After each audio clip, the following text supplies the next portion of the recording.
ಎಲ್ಲ ರೇಷ್ಮೆ ಬೆಳೆಗಾರರಿಗೆ ನಮಸ್ಕಾರ. ನನ್ನ ಹೆಸರು ಮಂಜುನಾಥ್ ರಾಮಣ್ಣ ಗಂಟಿ ಅಂತೇಳಿ. ನಮ್ಮ ಊರು ಸಿರಹಟ್ಟಿ ವರಿವೆಯಲ್ಲಿ ನಮ್ಮದು ತೋಟ ಇದೆ, ರೇಷ್ಮೆ ತೋಟ 2 ಎಕರೆ 2 ಗುಂಟೆ. ನಾನು 2 ವರ್ಷದಿಂದ ರೇಷ್ಮೆಯಿಂದ ಬೆಳೆ ಮಾಡ್ತಾ ಇದ್ದೀನಿ, ರೇಷ್ಮೆ ತತ್ತು ಹಚ್ಕೊಂಡು.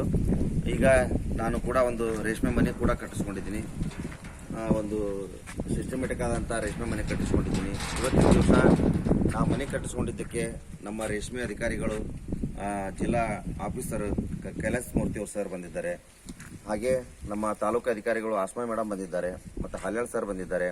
ಇವತ್ತಿನ ದಿವಸ ರೇಷ್ಮೆ ಮನೆಯನ್ನು ಅಳತೆ ಮಾಡಿಕೊಂಡು ನಮ್ಮ ತೋಟ ನೋಡಿಕೊಂಡು ಸರ್ಕಾರದ ಯೋಜನೆನ 3,37,000 ರೂಪಾಯಿ ಅದು ಸರ್ಕಾರದ ಸಹಾಯಧನ ರೈತರಿಗೆ ಕೊಡಬೇಕಂತ ಸಹಾಯಧನ ಬರುತ್ತೆ ಅಂತ ನನಗೆ ಇವತ್ತಿನ ದಿವಸ ಎಲ್ಲ ದಾಖಲೆಗಳು ಮಾಡ್ಕೊಳ್ತಾ ಇದ್ದಾರೆ.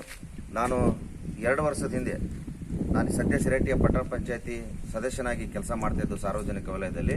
ಮೂಲತಃ ನಾವು ಕೃಷಿ ಉಳ್ಳವರಾಗಿರೋದ್ರಿಂದ ಬಹಳಷ್ಟು ರೈತರು ಈ ಭಾಗದಲ್ಲಿ ರೇಷ್ಮೆ ಬೆಳೆಗಾರ ಇರೋದ್ರಿಂದ ನಮ್ಮೆಲ್ಲ ಸಂಬಂಧಿಕರು ನಮ್ಮ ಈ ಭಾಗದಾಗ ಎಲ್ಲ ರೈತರು ರೇಷ್ಮೆ ಬೆಳೆ ಮಾಡಿ ಬಹಳಷ್ಟು ಅನುಕೂಲಕರವಾದಂಥ ರೈತರು ರೇಷ್ಮೆ ಬೆಳೆ ಮಾಡೋದ್ರಿಂದ ಭವಿಷ್ಯಕ್ಕೊಂಥರ ಆರ್ಥಿಕ ಹೊರೆತ ಅನುಕೂಲ ಆಗುತ್ತೆ, ಆರ್ಥಿಕವಾಗಿ ಸದೃಢ ಆಗ್ತಾರೆ ರೈತರು ಅಂತ ಹೇಳಿ ಸರ್ಕಾರ ಉತ್ತೇಜ ಕೊಟ್ಟಿರೋದ್ರಿಂದ ಈ ಭಾಗದಲ್ಲಿ ಹೆಚ್ಚು ರೈತರು ರೇಷ್ಮೆ ಬೆಳೆ ಬೆಳೆದು ಒಬ್ಬ ಮಾದರಿಯಾಗಿ ಕೆಲಸ ಮಾಡ್ತಿರೋದ್ರಿಂದ ಅದನ್ನು ನೋಡಿ ನಾನು ಕೂಡ ರೇಷ್ಮೆ ಮಾಡಬೇಕು ಅಂಥೇಳಿ ಅಭಿಪ್ರಾಯಪಟ್ಟು ನಾನು 2 ವರ್ಷದ ಹಿಂದೆ ರೇಷ್ಮೆನ 2 ಎಕರೆ ನನ್ನ ತೋಟದಲ್ಲಿ 2 ಎಕರೆ ರೇಷ್ಮೆ ಸಸಿ ಮಾಡಿದ್ದೆ.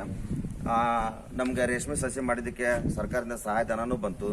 ಮತ್ತು ಇವಾಗ ಚಂದ್ರಿಕೆಯನ್ನು ಕೂಡ ಸರ್ಕಾರದ ವತಿಯಿಂದ ರೇಷ್ಮೆ ಇಲಾಖೆಯವರು ಕೊಟ್ಟರು, ಜೊತೆಗೆ ಸ್ಪ್ರೇನ್ ಕೂಡ ಕೊಟ್ಟರು.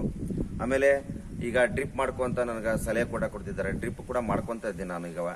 ಅದಲ್ಲದೆ ನಮ್ಗೆ ಈ ನಮ್ಮ ಒಂದು ರೇಷ್ಮೆ ಮನೆಯಲ್ಲಿ 4 ಬೆಳೆ ಮಾಡಿದ್ದೀನಿ. ನಾನು ಮೊದಲೇ ಬೆಳೆನೇ 180 ಮೊಟ್ಟೆ ನೆಟ್ಟಿದ್ದೆ, ಸುಮಾರು 212 kg ಬಂತು, 677 ರೂಪಾಯಿ ದರನೂ ಸಿಕ್ತು, ಒಳ್ಳೆ ಅನುಕೂಲ ಆಯಿತು. ಹಾಗೇನೆ ಪ್ರತಿ 4 ಬೆಳೆನೂ ಕೂಡ ಒಳ್ಳೆ ಇಳುವರಿನೇ ಬಂತು, 100 ಬೆಳೆ ಬಂದಿದೆ ನಂದು. ಸೊಪ್ಪು ಕೂಡ ಹಿಪ್ಪು ನೇರಳೆ ಸೊಪ್ಪು ಕೂಡ ಒಳ್ಳೆ ರೀತಿಯಿಂದ ಫಲವತ್ತತೆ